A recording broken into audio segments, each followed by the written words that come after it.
So I just noticed a question. Uh, we'll probably get to this a little later in the thing too, but about early terminations or buyouts. I think those discussions are happening, and people that, it's landlords are trying to assess their risk versus the money, and trying to figure out how to balance those pieces. So it's an individual discussion. Every situation is unique. I guess the thing to keep in mind is, like with any negotiation, both sides have some cards and not others, and it's good to be aware of what cards you have and what cards you don't have, so that you approach the negotiation sort of realistically. Oh, look at this. We've got all over the place. Yakima, Bellingham, Spokane, North Idaho. We've got some North Idaho on there. Kent, Bellevue, Pullman, Auburn. Look at that. I love that. Linwood, Longview. Gosh, all over the place. Seattle, Vancouver. Awesome. We'll just give people another minute or so to join, because we did have quite a few people registered for this. Mill Creek. Awesome.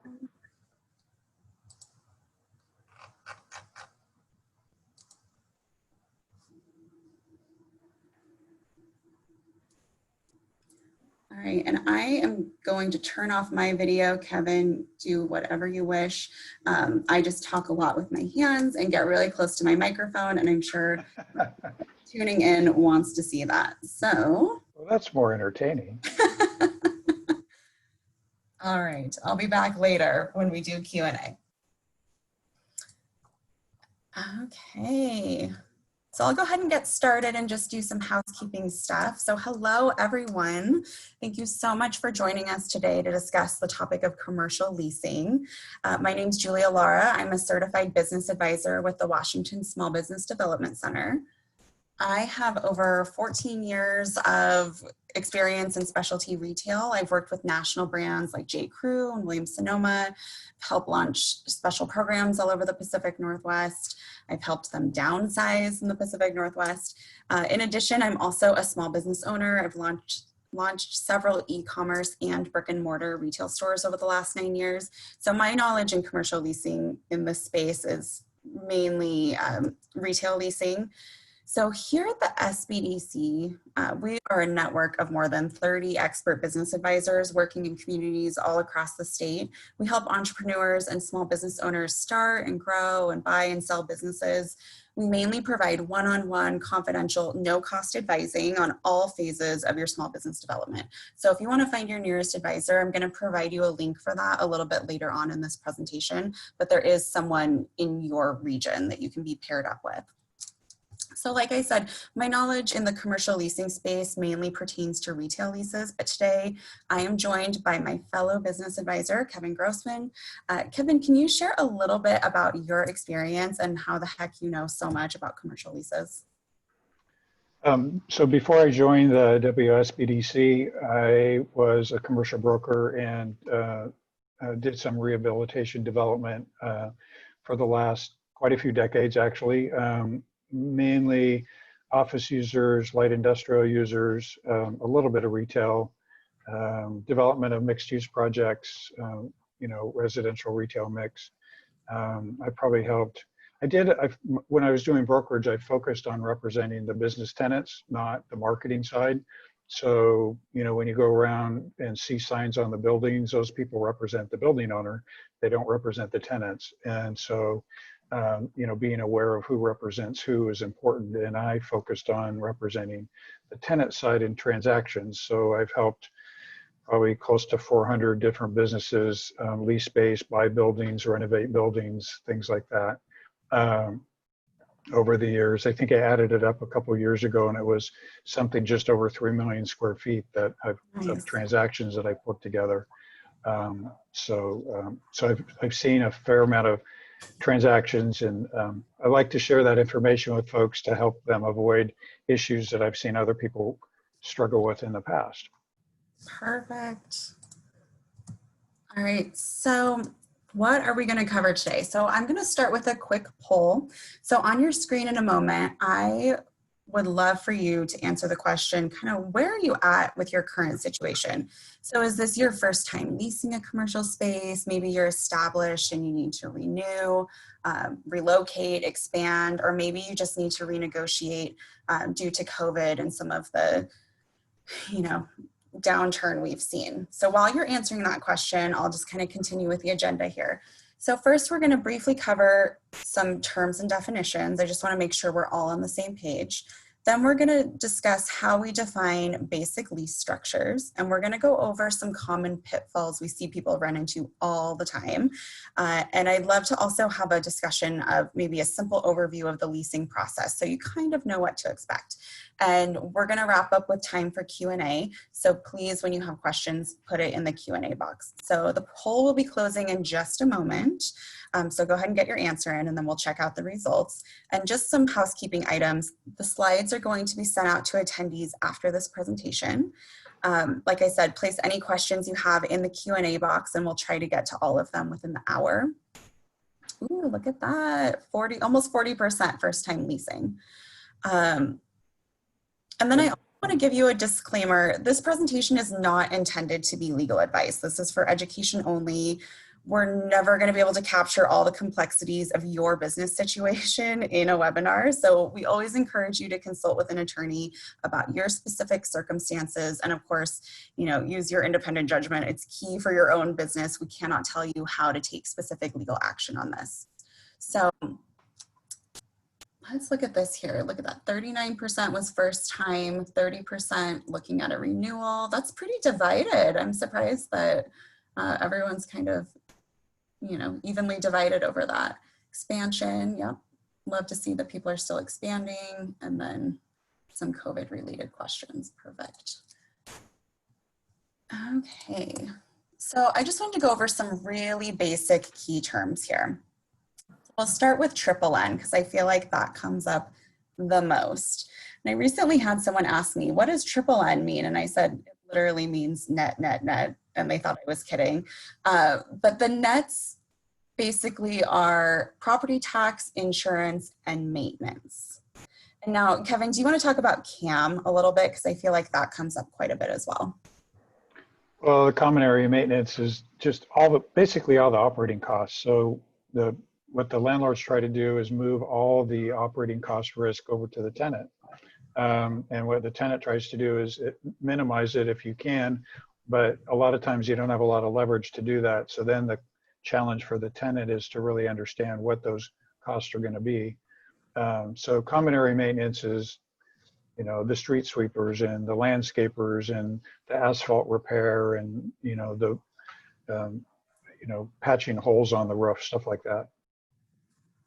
Perfect. And then tenant improvements, I think those are kind of self-explanatory. Those are the things that you are trying to negotiate in usually to improve the space or kind of get it up to the level that you need it at. I guess my question for you would be, how do you see that normally? Is there a normal for how that gets paid out? Do you think that most of the time the landlord provides their own people to do the work, or do they just have kind of like a sum amount that they can use towards that? Have you seen kind of a commonality there, or is it all over the place? It's definitely all over the place. So it's going to depend on a couple things. One, what is it that you need for your business? And if it's items that are very unique to your business, the more unique it is to your business, the less likely the landlord's going to want to pay for it.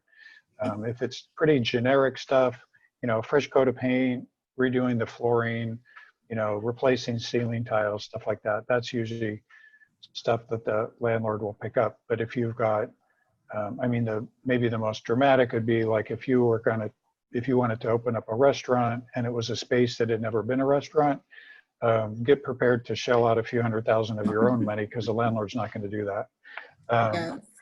The other issue is related to credit. If your business, if you don't have the credit, good credit, the landlord's basically looking at it like a lender would, because if they put money in there, they're expecting to get that money back out plus, some sort of return on the investment. So negotiating tenant improvements is super, super important if you need if there's very much money involved. Also from a timing standpoint, because who's doing the work, who's selecting the contractor, who's responsible for permits, all those kinds of things are really important to understand. Just to illustrate the point, I know some folks that signed a lease, they unfortunately didn't come to me until after they were already in hot water, because I could have easily prevented this for them. They signed the lease, they had agreed to do the tenant improvements, really not understanding what the process was. And they agreed to start paying rent after 3 months, thinking 3 months is plenty of time. Well, 6 months later, they still didn't have the tenant improvements completed because it took them a couple months to get the design finalized. It took them another couple months for permits. Then it took them a while to find a contractor that was even available to do a small project. So unfortunately, they ended up paying rent on a space that they couldn't generate any income from for a number of months before they finally were able to get the tenant improvements done. So it's important to use people that have gone through the process before to bounce stuff off of to help you prevent those kinds of challenges. So when it comes to maintenance, a lot of times, that's based off of a percentage. And, we see in leases that it might be capped or it might have, a specific year it pertains to, like a base year or it's averaged. So I want to talk a little bit about audit rights and what kind of rights you have as a tenant to look at those numbers and see if like the maintenance is being calculated properly. And then also on the flip side, what you might want to look out for that you're agreeing to let your landlord look into in terms of your books for audit rights. Well, in the audit rights, you actually don't have audit rights unless it's in the lease. Mm-hmm. So, which is a point we'll probably hit on a number of times during this webinar, which is read your lease, understand your lease, because it's what you're relying on if there's an issue down the road. Audit rights is, it's not unusual to have the ability to audit the expenses, but a lot of times there's requirements in there for it to be a CPA that audits it. So then it's not just a matter of you looking over the numbers and deciding if you think it's right or not. It's a matter of you hiring somebody to come in and look. The other thing is that a lot of times the expenses depends on how they're defined. Usually something expensive and long-term like a roof is spread out. And so you wouldn't be expected to pay the whole cost of the roof because, maybe you're in there for 3 to 5 years and a roof is good for 20 or 30. But I've seen some leases that don't clarify that, and they actually have the ability, if the landlord was really unethical, to pass through the cost of the roof right up front. So again, you need to read the lease and understand how those expenses get passed through. And audit rights are important, and it's worth understanding whether or not you have them in the particular lease that the landlord that you want to lease from has. Yeah, I think that's a really good point too. And I also just want to point out that if you're getting a standard lease from that landlord, it is unlikely that they have included that in there because of course it's going to be one-sided in their favor. So make sure that if that's something that you want in there or need to put in there, you're going to have to probably redline that yourself and make sure it goes in and make sure they agree to it. Yep. I think another interesting point that comes up is, people think rent is just rent, but that's not always the case of how it's calculated, right? So can you tell me a little bit about like usable square footage versus rentable square footage? And have you seen that kind of bite anyone? I know I have. Yeah, sometimes. So the starting from the whole building, so in your expense calculations, a lot of times it's a ratio, it's a percentage of your space relative to the whole building. So the entire building is the gross area, but then you've got the usable area, or excuse me, you've got the rentable square footage, and so that'll be the space that you can use plus things like the bathrooms and the stairwells and the hallways and things like that. And then you go from the rentable square footage down to the usable square footage, and the usable square footage is the space that you can actually do your business in. And so the landlord, in order to capture, in order to allocate the costs that are incurred by having a hallway and a bathroom and, you know, the lobby and things like that, they take that common area and they add it back to the usable area to get the rentable, which isn't quite as complicated as I think I just made it sound. But basically, you're going to take the space that you're in, and they'll add a percentage, and it could be 5%. Not all landlords do this, by the way. This is really, really typical in office leasing, where your office space might add another 10 to 20%, depending on how inefficient the floor plates are, to the space that you're in to come up with your rentable square feet. And the reason that's important is because that's what your rent's calculated on. So if you're, you know, if you're in 1,200 square feet, but you've got a 20% load factor, you've got another 240 square feet that you're going to pay rent on that you can't actually use directly because it's part of the shared common area and stuff. So again, it's important to kind of read the lease and understand the pieces. If you're in a building that's 100%, you know, it's a freestanding building and you're the entire tenant, it's a moot point because it's all the same. Perfect. And then I think that, I know for me, what I've seen with a lot of my retail clients and even with myself, commencement date is something that is more crucial than it sounds, right? You think, oh, my lease is going to start on this date, but there's a lot more to it, right? Right. Yeah, a lot of times it's tied to something. If it's a simple space and you're going to take it as is, the commencement date and your move-in date are probably the same. It's probably not a big deal. Where it gets more complicated is if you need tenant improvements and if stuff needs to happen, then you want to make sure that you're not obligated to start paying rent, or you want to make sure you understand when you're obligated to start paying rent, and especially in relationship to when you can actually use the space.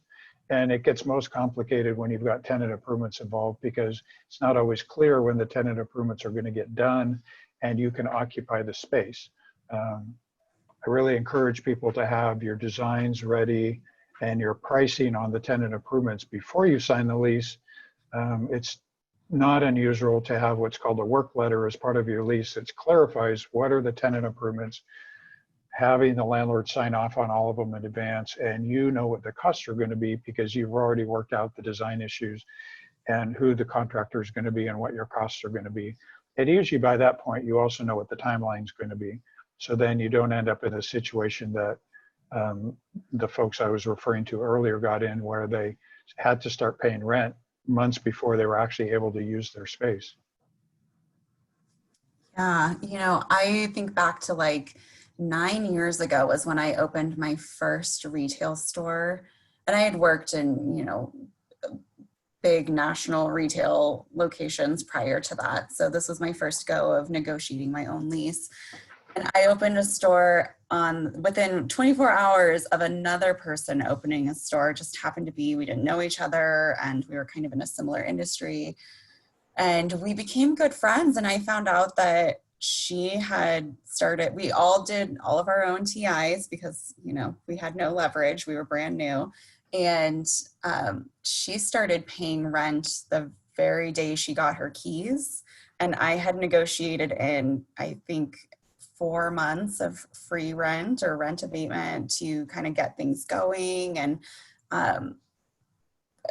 you know, she lasted maybe 18 months. And I think that big expense up front had a lot to do with it because she opened her doors in the hole. So definitely don't underestimate that beginning period. Yep, all that money she was counting on being able to use for marketing probably ended up going for rent on space she couldn't make money in yet. Exactly. And it's so easy to kind of fall into that.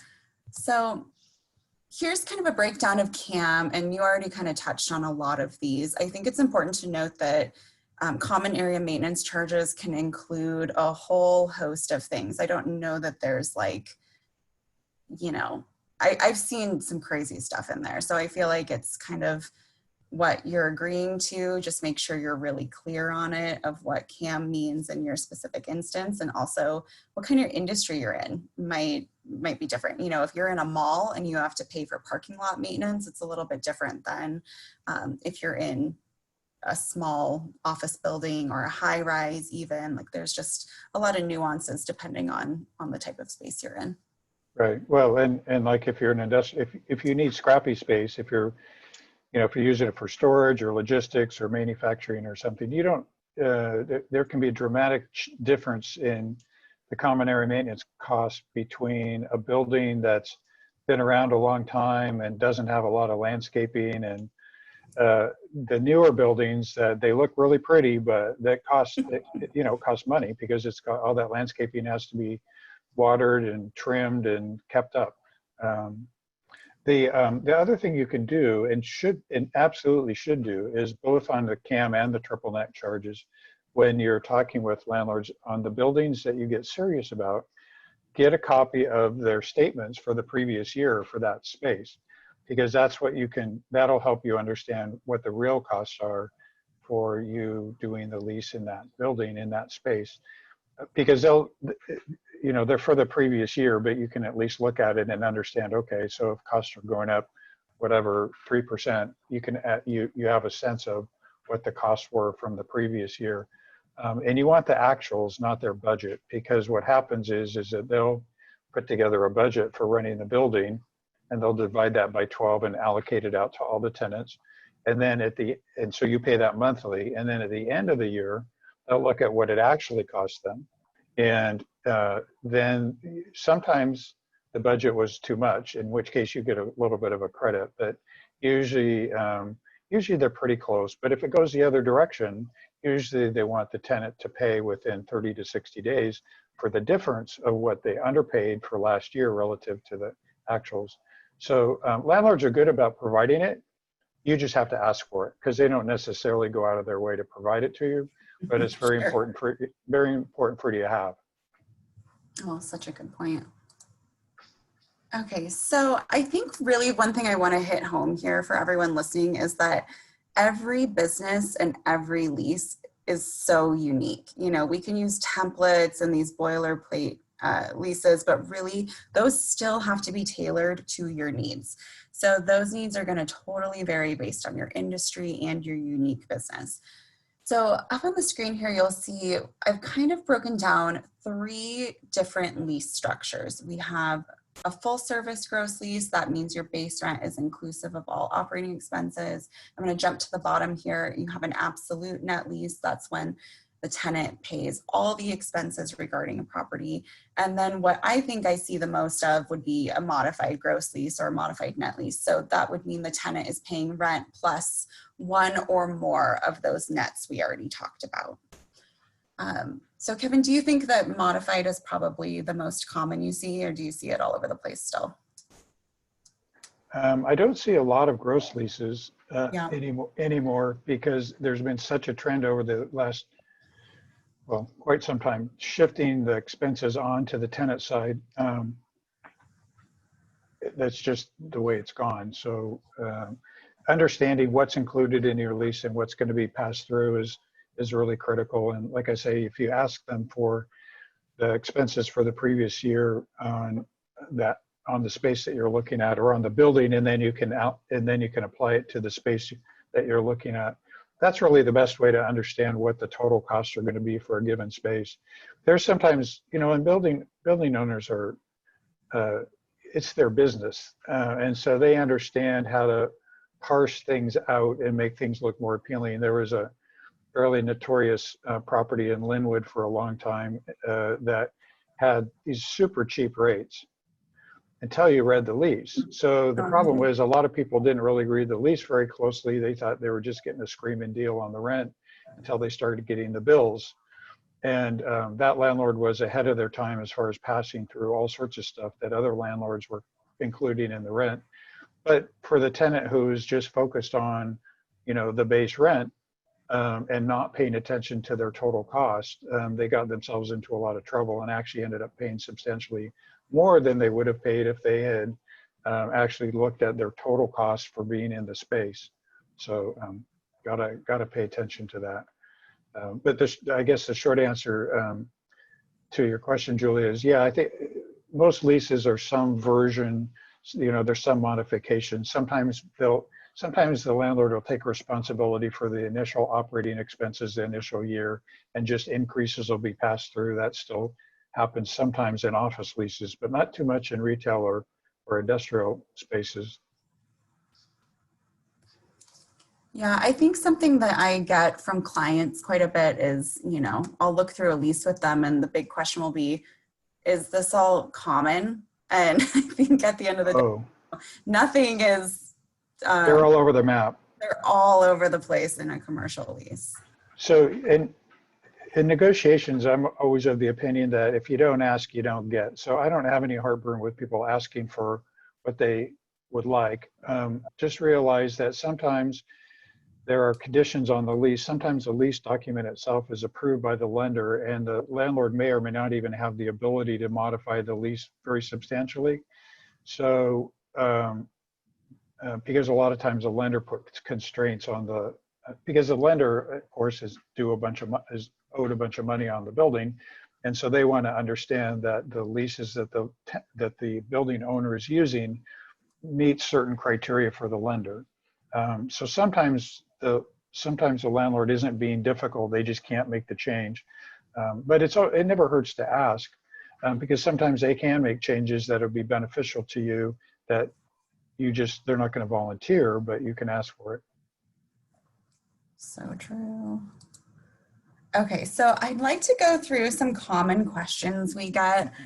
And these are some pitfalls that I know I see people run into all the time.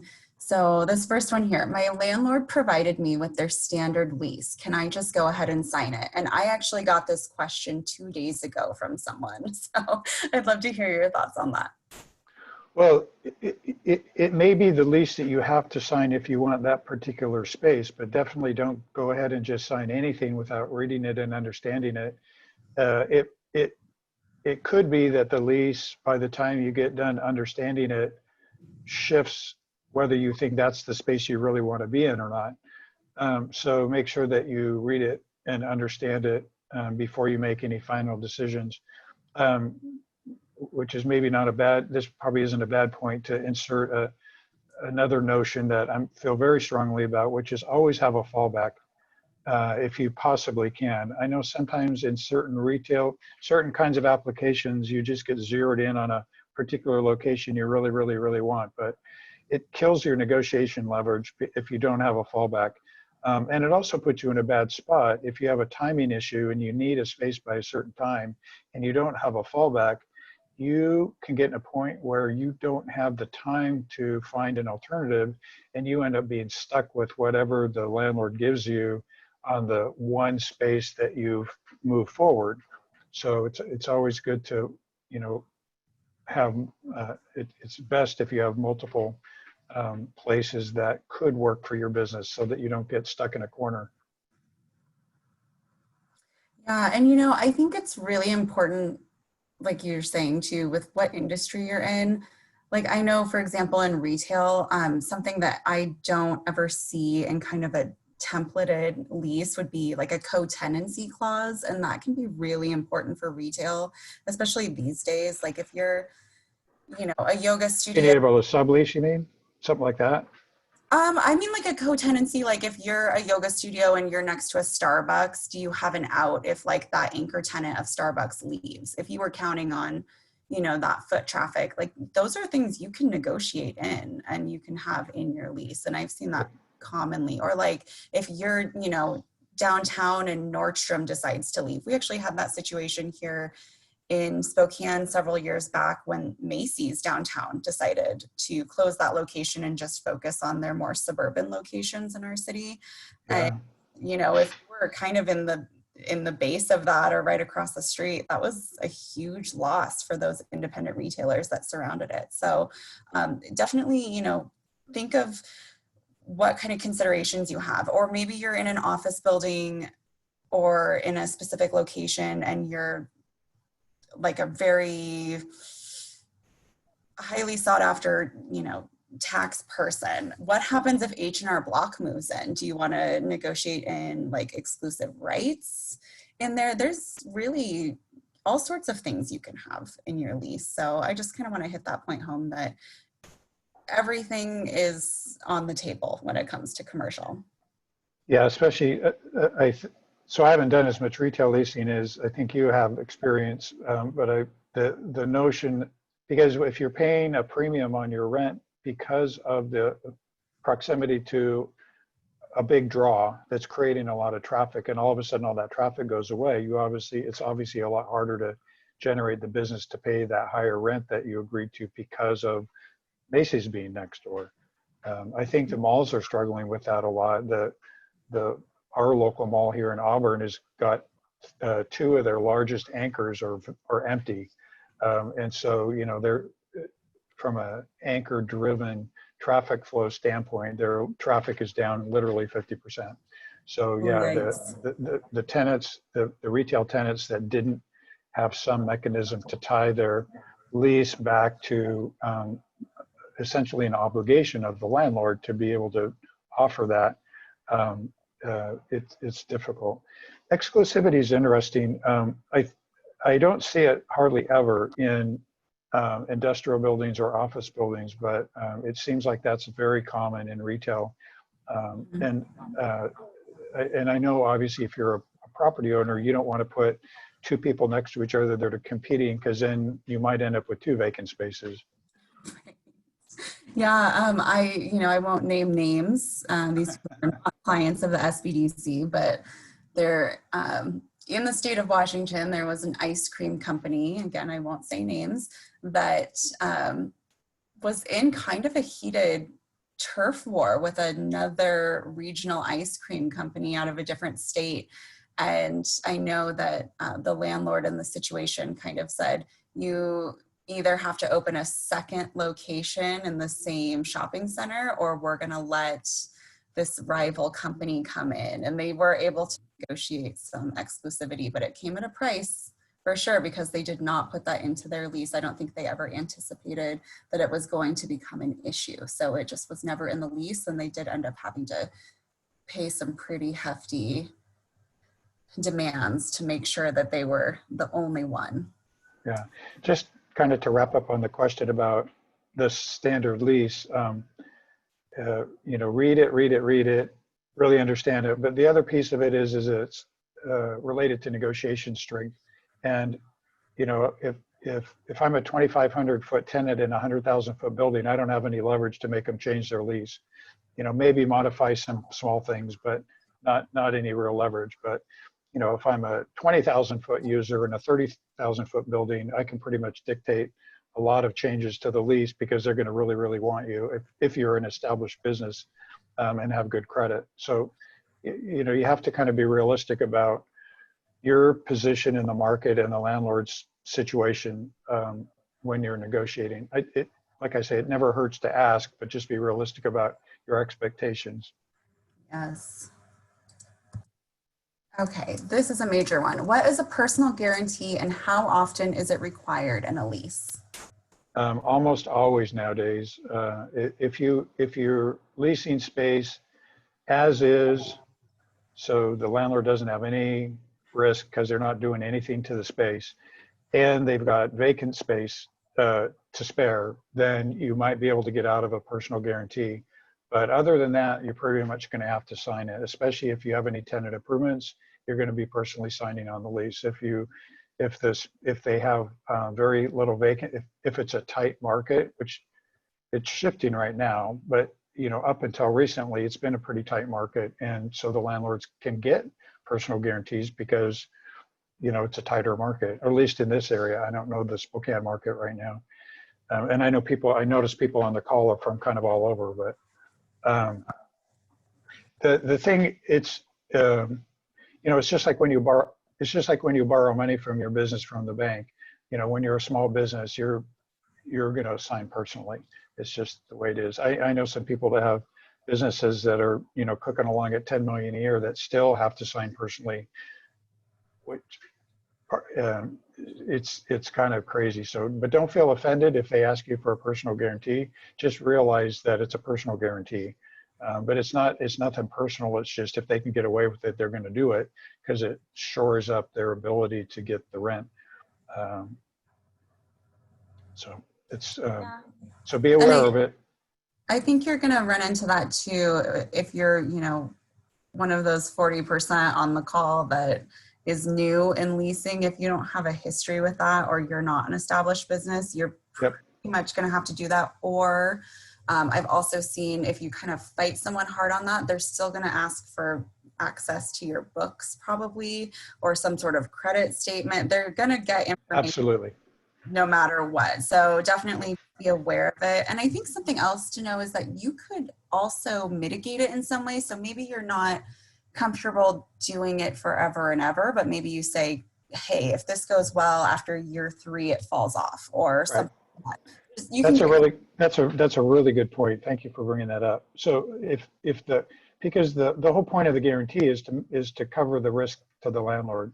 So if they're only putting in, a little bit of tenant improvements, and you've completed 3 years of a 5-year lease, they're already paid back. And so you could have the personal guarantee drop off after some period of time. I also seem to recall on the survey that there were some people that already are leasing space and maybe looking at renewals or something. That could be an incentive to you on the renewal to ask for the landlord to say, hey, I've already proven myself. I've been here through a complete lease cycle. I don't want to sign personally on this anymore. And so you can, and frankly, you've proven yourself. So there's not as much of a need for the landlord from their comfort level either, because your business has now proven itself is capable of making the payment. So on renewals, sometimes you can get out of the guarantee. The other thing is if it's a big dollar amount, sometimes that they're worried about from a tenant improvement standpoint, sometimes you can negotiate essentially like a loan where the personal guarantee is tied to, some amount of rent plus the unamortized portions of the tenant improvements. So basically looking at what's the risk capital that the landlord's got on the table that they're betting on you being able to succeed, and then coming up with a framework for reducing that over time. That's probably not going to get much traction with the landlord unless there's a lot of money on the table, because it's just a hassle to put together. But if there's a lot of money on the table, it's worth having those discussions and negotiating that out. All right, I love this one. I'm not getting good vibes from my potential landlord. How much should I be worried about personal dynamics in this process? So the relationship with the landlord is typically the friendliest and the most polite before you sign the lease, because they don't have you yet. So if they're being snitty before you even sign the lease, just think of what it's going to look like when you have a problem later on to deal with them when they've already got you signed on the document. So just be aware of that. If you really, really need that space for some reason, then you just need to be extra careful on the lease document, because that's all you're going to have to rely on down the road if the landlord has got an attitude issue. But if you can find, another space to lease that's going to meet your needs with a landlord that has a better reputation, then I would highly you should consider that, because one of the challenges is a lot of property owners have property managers in between, and so sometimes the property management team can be a little abrupt and not necessarily warm and fuzzy, and that's a little harder to assess. They're unfortunately the buffer between you and the owner, so that can have an influence. Yeah. I think that's definitely spot on. I know that I've had experiences like that, and not to make it a thing, but especially being a woman negotiating a lease, sometimes if you get a red flag, you have to trust your gut on that, because like you just said, if they're giving you red flags before you've even signed the lease, then you know that it's not going to be favorable for you if something goes wrong. The whole point of a contract is to mitigate if something goes wrong, right? So it's definitely something to consider. And I think it goes back to your point, Kevin, that you said earlier, that, don't be married to a space. Like, I think you always need to have a backup option and be able to walk away, because otherwise all your leverage goes out the window and you might really be regretting that down the road. Well, and it just occurred to me that there's another piece of the personal guarantee that I kind of skipped over, just because I usually don't think about it in the personal guarantee context. But the liability of a personal guarantee is tied to the term of the lease. And I've seen people from time to time sign leases that are dramatically longer than they need to. The broker often will say, oh yeah, 5-year lease is standard. Well, if you need a lot of tenant improvements that are trying to be amortized out, maybe you might have to do that long a lease. But if you're a startup company, you don't know what your business is going to look like in 5 years. You might not know what your business is going to look like in 2 years. So if you can find a space that doesn't require a lot of modification and get a shorter term on the initial space, it limits the amount of exposure you have even with a personal guarantee, because the lease doesn't go out that far. It also provides you flexibility, which is another risk of longer term leases, which your business model might change. You might need more space or less space, or find that a different location would work better.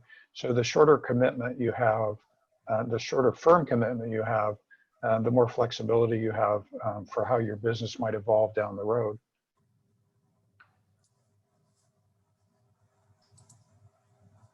Okay, so when is an absolute net lease appropriate? I'll just briefly touch on this and then see if you have anything to add. We kind of already said this point, but it's definitely most appropriate if you're a single tenant leasing an entire building. I don't see that often here unless it is something kind of in an industrial sphere and they're leasing a giant space. Or every once in a while, we'll see an independent restaurant or retailer over here that's leasing out a small building. So I don't know. Do you have any other experience with that? Yeah, I guess in my mind, I don't think about it. I think about it a little different. I think about it more in the standpoint of, regardless of what the title is on the top of the front page of the lease, you need to really understand the operations of the lease, because there's not a huge difference between a net lease and a modified gross lease if the modified gross lease is passing through virtually all the cost anyway. So don't get too, I mean, it's useful to understand the distinctions so that you understand the general direction of the lease. But the title at the top page, the title on the top of the front page of the lease is less important than your really understanding what the lease says and how the costs are being passed through. So.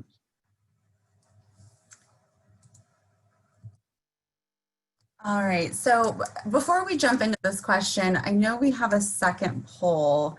I'd like to hear from everyone, what industry are you in? What type of retail, or not retail, but what type of space are you looking to lease, and what are you going to use it for? So is it going to be retail, restaurant, manufacturing, office, logistics? And hopefully that poll will pop up here shortly. But while we're looking for that, perfect, go ahead and answer that question for us. So what gets people into the most trouble, Kevin? I know we've talked about a few things that will keep us up at night, but what do you think is kind of the biggest couple of pitfalls that people fall into?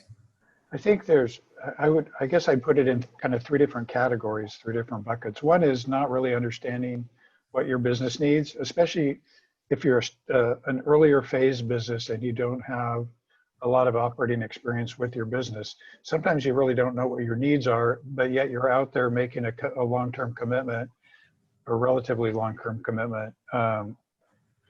based on limited understanding of what you need. So really take the time to think through what it is your business needs. The second area that I find bites people a lot is the timing. People don't allow enough time. By the time you do a good search of the market, negotiate the deal, design your space, figure out your tenant improvements, get the tenant improvements built, and handle all the logistics of moving, it takes a long time. It depends on the business, of course. Some businesses are simpler and can move more light on their feet.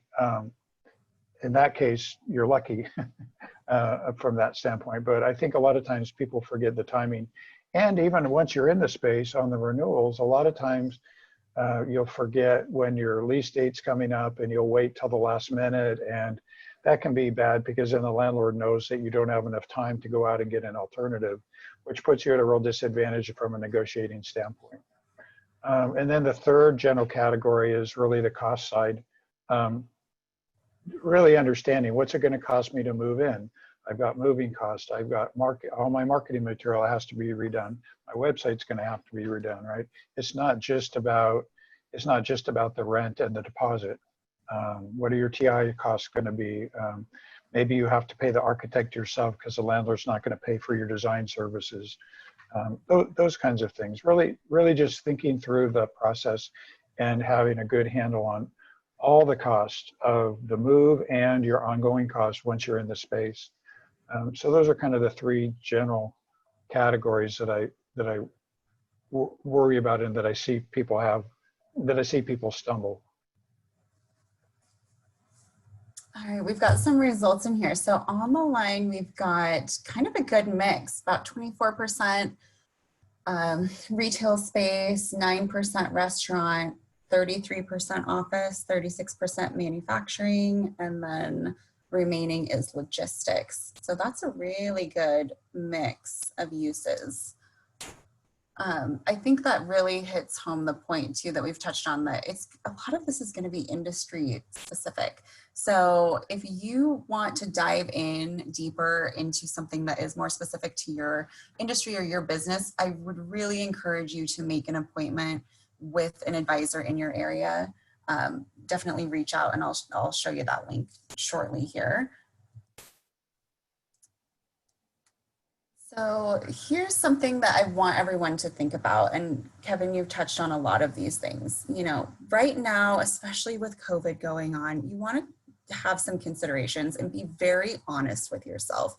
Who has leverage in this situation? If you are a brand new business and you are just opening and, like you said before, you're leasing just a very small percentage of that space from that landlord, you do not have a lot of leverage, and you've got to be honest with yourself in that. Again, time frame, do you have the ability to sublet? A lot of these questions come down to how do you mitigate? I want to make sure that if you run into problems down the road, if we have another pandemic that comes up, fingers crossed that's not going to happen for another 100 years. But what does your lease say? What are you on the hook for? And how are you going to kind of remedy whatever the situation is? And if I can add kind of just and not because all these things are really good, and from a little more optimistic, I guess, for the tenant is if you tell your story well.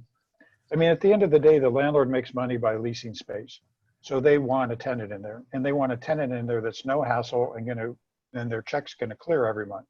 Well, I guess nobody writes checks anymore, but you get the point. You can tell I've been around a while. If you could convey to the landlord that you're solid, if it's a brand new business and then you have to tell your story, with more information to help them understand why you're going to be successful. Because even if you don't require any tenant improvements, they don't want to take the space off the market, go through all the hassle of getting the lease done, get you in there, and then have you fail in 6 months. That's not good for anybody.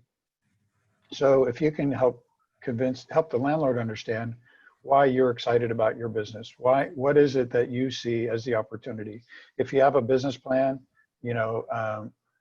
you could share an abstract or something. They may want to see it. I know some landlords that routinely want to see the business plan, especially of newer businesses, younger businesses, because they want to know that you have a plan. It's not unusual for them to pull a credit report on you. So don't be offended if they do that, because you're especially newer businesses, you are the credit for the business, you personally. But the better you can tell your story, if you've got a background in the industry that you're starting the business in, or if you've been in the industry, if you bought a business, so you might be new to that particular business, but you've been in the industry for 15 or 20 years, tell them, because that's going to make the landlord a lot more comfortable, right? Yes. Show off your good side, show your good side, because it makes a difference. The other thing is that if you tell your story well, it gives the landlord some comfort level that you're excited about your business. You understand your business. Your likelihood of success in their mind is going to improve the better you can tell your story. Perfect. Okay, so here on the screen, and like I said, you guys will be getting these slides. Here's a link to find your nearest advisor. So what you will do is go to this link and type in a request, and then you'll get kind of paired up with someone who's in your area. So I'm in the Spokane office. We're the little star on the map over there, and Kevin's coming to us from the little green dots down there. You can see that. But we really do have people all over the state, and we all work really closely together. So if there's ever something that, is out of my wheelhouse, or, maybe you're paired up with someone who doesn't have a lot of experience in this, we can hop on Zoom and help you out with really anything you need. So I'd really encourage you to make an appointment. Now, with our last few minutes, I do want to jump into a couple of questions that we have here. So this first one I want to touch on because I have a lot of thoughts on it. So I'm going to let you see my face again while I give you all my thoughts. So your thoughts on percent of sales leases, especially now in the time of COVID and fluctuating sales. So I don't know what industry you are coming to us from, but I can tell you from a retail perspective, I am not a fan of a percent of sales lease. I think, I don't know anyone who has been excited about one or has done well with one. I'm also not a fan of sharing that much of your business information, and it becomes even more layered if you're like an e-commerce retailer, because how do you define and break out the bookkeeping on what did you do in your online sales versus your in-store sales? And it just becomes this kind of battle. That being said, depending on the location you're in, you're probably not going to have a lot of option on that. So if you want to be, for example, in a mall, they are going to have access to your books. It's just part of the leasing process. And you're going to have to report your sales every month. Now, sometimes that might benefit you. I know during these COVID times of a few retailers that have actually benefited from that because they've gotten some great mitigation from their landlords. But most of the time, just for me personally, I'm not a big fan of it. But Kevin, do you have any other thoughts on that? My experience is more with office and light industrial, and they don't have percentage rents, so I'm less familiar with that. I think percentage rents are tricky, and you really, really, really need to understand your numbers and your business model in order to negotiate what's fair and reasonable and what's not going to kill you, kill your business. I was just looking at the Q&A, and there was a question in here that triggers something that's really important that I didn't share earlier, that I want to get to. It says a colleague was leasing a space where the landlord would not keep up the furnace, and is that common? And a couple of comments. So one is, I don't think it's super common, because usually the landlord wants to keep most landlords, if they're good landlords, want to keep their building up. Couple of pieces to that. If they keep the furnace up, it probably is going to be a cost that gets passed through to you, which they should keep it up, and you should be willing to pay it, because maintenance of the furnace is what keeps you warm and possibly cool in the summer, depending on the furnace. The other thing is that this kind of question is sometimes triggered because sometimes, especially newer tenants or younger, people that haven't done commercial leases before, they hear the term landlord-tenant law, landlord-tenant act, and they think that there are protections for tenants. Well, the Landlord-Tenant Act is only for residential tenants. So when you're a commercial tenant, the lease document is super important because there aren't any other protections. Whatever you sign is what you get. And so if the lease, if you're a residential tenant, you have all sorts of protections because the state feels like there's a significant power difference between a residential tenant and the landlord. The thing is, even if you're a small business and there might be a substantial power difference between you and the landlord, you don't get treated that way. You're a business owner, and the business owner is expected to be on top of things and know what they're doing. And the state doesn't provide extra protection just because you're a small business owner. So you're on the hook for whatever your lease agreement says. So just be aware, it's not, landlord tenant laws do not protect businesses. They're only for, like people renting apartments and stuff. I think this one on here. In addition to CAM, the landlord asked us to apply a 1% tourism fee to our retail customers on the net sale. Even though this fee is in the lease, we boxed stating that they asked us to add a tax. Are such add-ons possible or common? I guess the short answer is if it says in your lease agreement they can pass it through, you don't have any, there's not an argument left to argue against it. If it wasn't included in the list of expenses and it wasn't on the CAM charges that hopefully you would have asked for before you signed the lease, to see what their budget was for the previous year, then you have a pretty good argument for not paying it because they never they didn't reasonably disclose it. But if it's in the lease document, you're not going to get out of that one. So I want to jump down here because I know we've only got a few minutes. I'm going to put these two questions together. Can you talk about getting out of a lease due to COVID, and how does the current eviction moratorium work with commercial space? Does it apply? Well, getting out of a lease due to COVID, it's going to be a negotiation process with your landlord. Most leases